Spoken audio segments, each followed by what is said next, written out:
Hello, magandang gabi po muli sa ating lahat at muli po tayong magbabahagi ng video at bago tayo rito magbahagi ng video na ito, meron muna akong ikikwento tungkol sa atin at sa channel natin na ito. Kasi nagsimula tayo dito sa channel, paiba-ibang content ang ginamit natin dito at tumakbo ang Pangulong Bongbong Marcos, ginawa nating halos ibinahagi natin dito ay mula sa kanyang mga video o mga kuha na sa kanyang mga pagtakbo noon o mga rally, kasi nais nating suportahan siya dahil nga nagkaroon sila ng unity team ni Vice President Sara Duterte at ang nais natin noon ay may pagpapatuloy yung ginawa ni dating Pangulong Duterte na kung saan ay talagang una nating sinuportahan. Kaya siyempre, parang nung nagtitake over siya nung posisyon ng dating Pangulo at siya nga ay nanalo, kasama yung anak nito na si Sara Duterte, akala natin magtuloy-tuloy yun. At talagang sinuportahan natin bawat mga ginagawa din ni PBBM. At halos yung channel ko, ginawa kong parang siya yung ang profile natin sa YouTube ay ginamit natin yung side view ng kanyang image o yung photo niya. At kalaunan medyo nagkaroon ako ng na parang naiiba na nga yung kanyang linya at mukhang hindi na tayo naging kapanti. Nagkaroon na nabago yung naman yung content ko at parang ginawa kong neutral yung channel natin. Pero ngayon talagang binago ko ito at nakita ko yung mga supporters ni PBBM ay unti-unting nawawala dito sa ating channel. Kung sa kanila, kung ayaw nilang panoorin at abangan itong mga ibinabahagi ko rito at hindi ko kayo pinipilit na suportahan itong ating channel. Ang sa akin na, kung sino ang gustong suportahan tayo, salamat po sa inyo. Sa mga hindi umaalis dito sa ating channel. At ako'y nagpapasalamat sa mga loyal nating taga-subaybay o taga-sunod ng ating channel na ito. So, ngayon talagang ipinapakita natin dito yung full support natin sa dating Pangulong Duterte kahit kailan hindi naman tayo nagbago ng pananaw sa ating dating Pangulo simula pa nung siya tumakbo noong 2016. Dahil ako naniniwala ako sa kanyang kakayahan at sa pagiging isang leader niya. Simula pa nang sa Maynila ako, una kong naririnig ang kanyang pangalan ay talagang humahanga na ako rito sa taong ito. So, sa ngayon, may mga baser tayo, may mga taong dyan na nagkukunyaring wala daw silang pinapanigan o kinakampihan, pero kung minsan yung mga ibinabahagi natin ay parang kini-question pa nila. So ito, hindi ko kayo pinipilit ng paniwalaan ng mga binabahagi ko rito, basta ang sa akin ito nga ibinabahagi ko ito ay biniverify ko naman ito at yun ang naabot ng ating kakayanan at ngayon kung hindi nyo ito paniniwalaan ay wala na po akong magagawa doon. Basta't ang nais ko lang ay magbahagi ng mga video dito patungkol sa dating Pangulong Duterte. So itong video na ibabahagi natin ngayon ay tungkol ito sa rally na isinasagawa sa Liwasang Bonifacio. Hindi ko kayo inaano kung sino ang pinapaniwalaan nyo. Wala rin akong sa inyo kung yun ang kanino kayo kumakampi o pumapanig. Nasa sa inyo po yan. At ako'y meron din po akong sariling desisyon kung sino ang aking talagang sinusuportahan sa mga leader ng ating gobyerno. So itong video na ibabahagi natin ay panoorin natin ito.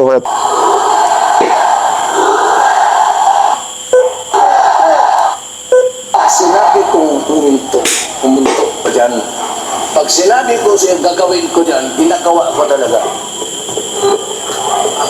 Takot ka mo. Takot kang pumunto.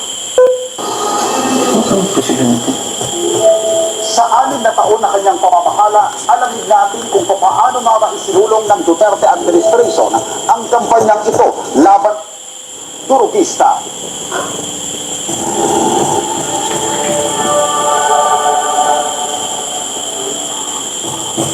Lahat ng sektor dito tinamaan. And the enormity of the problem is apparent. Ito was really spreading like wildfire. And I was scared for my country kasi Pilipino ako. Ito yung video. Wala pa si President Duterte. Nakita natin yung extent ng damage ng drugs. At that time, napakarami ang kaso. And yung kaso na yun ay more against the innocent victims.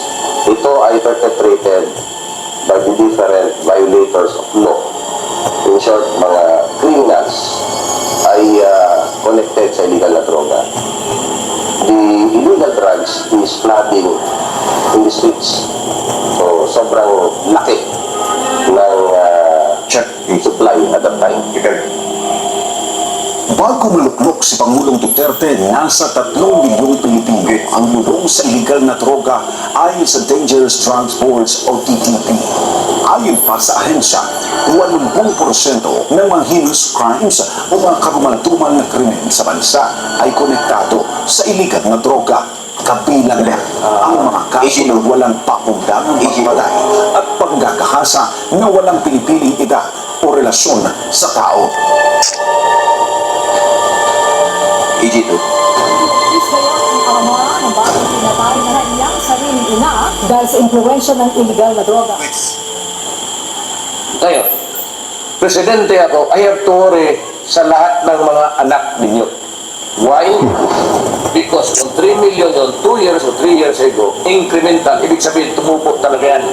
Maraming na-contaminate naman kasi yung natamaan, maghanap ng biktima yon para suporta niya. Yun namang isa, ano si vicious cycle. Talagang galit ako sa droga.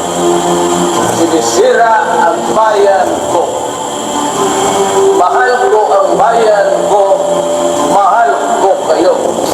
Sa pagpasok ng Duterte administration, naging tatulkuran ito ang war on drugs at nangakong tatapusin sa madaling panahon. I would stop drugs and crime, criminality in 3 to 6 months. Alam mo, gano'n lang ang sakripisyo ng Pilipino at the expense of their dignity and being human. Di mo lang alam ang sakit ng puso ko kasi leader ako. I have to show my anger.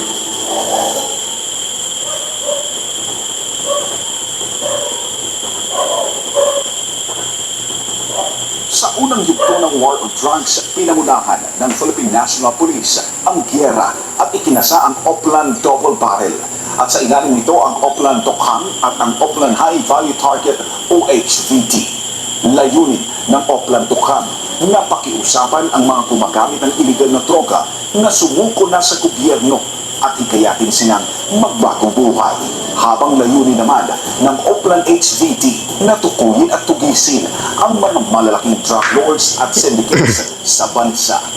Ngunit, sa unang taon ng administrasyon, inilarawan ito ng mga kritiko bilang isang madugong laban. Pag sinabi mo kasing war on drugs, ibig sabihin, it is an absolute going against all forms of illegal drugs. Kung ano man ang kahinatnan yan, hindi pwedeng walang madidisgrasya dyan. Meron at meron talagang madidisgrasya.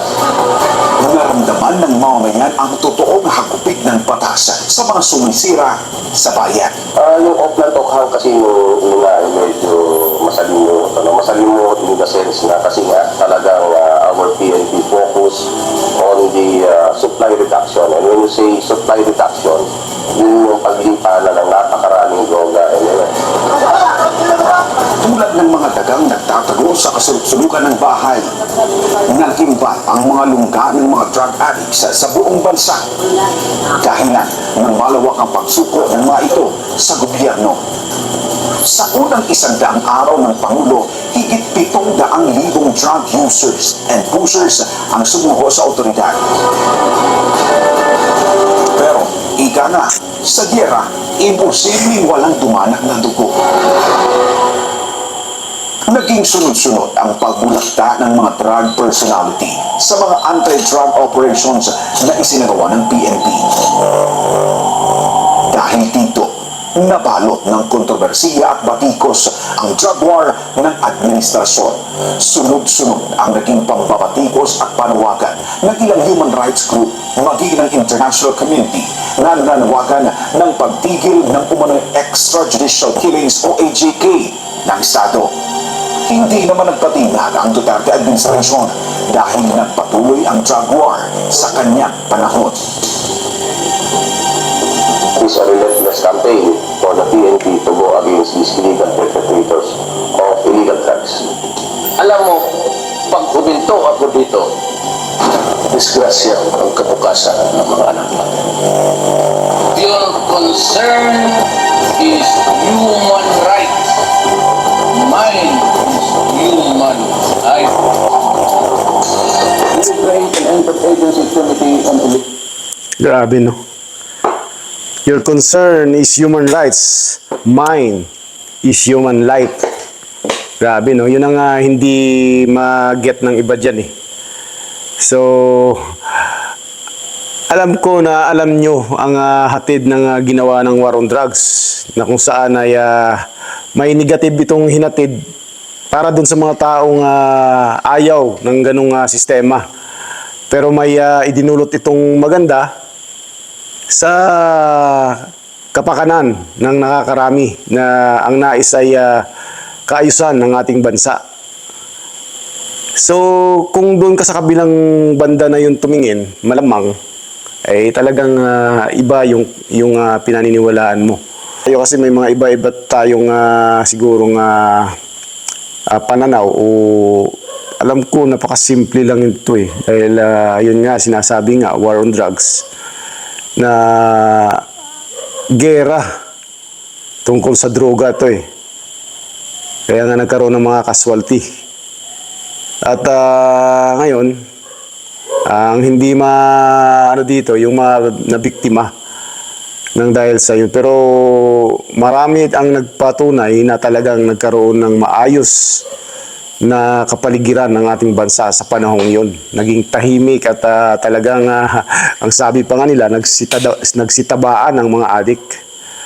Pero ang isa pa kasi nilang tinitingnan dito ay ang pagiging ni Pangulong Duterte, yung mahilig siyang magmura. Itong mga ibang ito mga nagpapapiling disente sila. Ayaw nila ng ganun. Pero kung lawakan lang natin ang ating pananaw, yun ang mga natural na tao. At hindi naman ako rito, kundi simpleng tao lang din po ako. Pero kami din tayong dinanas na kahirapan sa buhay at dumanas din tayo sa mga barkada na gumagamit ng mga ganyan.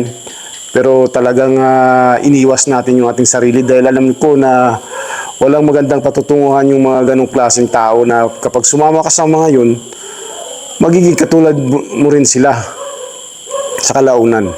Hindi tayo matalino o magaling, kundi tayo naman ay ina-analyze lang natin kung ano talaga ang nakakabuti para sa nakakarami.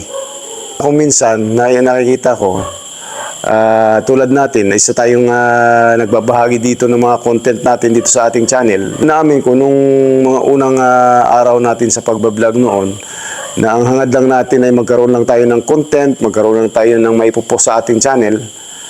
Pero nabandang huli, na-realize natin at natututunan din natin na lumikha ng mga video na talagang tatangkilikin ng mga tao na may makukuha sila at may mapupulot silang aral. Na kahit hindi tayo ganun kagaling paliwanag o magsalita dito sa harap ng camera, ay talagang nagkakaroon tayo ng pagpupursige para gawin dahil mayroon tayong nais maabot na talagang yun ay mula sa ating puso. At kung hindi ko sinasabi na nagtatagumpay ako dito sa pagbablog ko na ito dahil hindi naman kumikita ng ganun kalaki ang ating channel at hindi ganun kalaki ang nag-views ng ating mga video. May mga siguro, may mga maling settings akong ginagawa dito sa, hindi namang lahat kasi ng may mga settings din. Minsan, hindi ko naayos itong aking channel. Pero hanggat kaya kong gawin at hanggat kaya kong mag-upload dito sa aking channel ay ipagpapatuloy ko pa rin. At kung Lalo ngayon na ang ating content ngayon ay talagang tungkol sa mga nangyayari sa ating kapaligiran dito sa ating bansa. Wala na tayo sa abroad at nandito na tayo sa Pilipinas, kaya't nagpupukus na lang tayo sa mga ganito. Pero hindi nga natin nagagawa ng tuloy-tuloy dahil nagiging busy rin tayo. Dahil may mga gawain din tayo na para sa ating pamilya. At yung mga plano kasi natin nung una na hindi natin nasusunod dahil sa kawalan ng resources na maaring makakatulong sa mga gawain natin sana para sa nakakarami.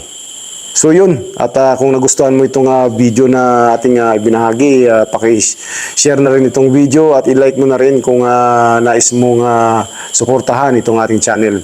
At kung nais mo rin magpahayag ng iyong opinion, komento o reaction, i-comment lang sa mismong video na ito. Hanggang sa muli, maraming salamat, mabuhay po kayo and God bless po sa ating lahat.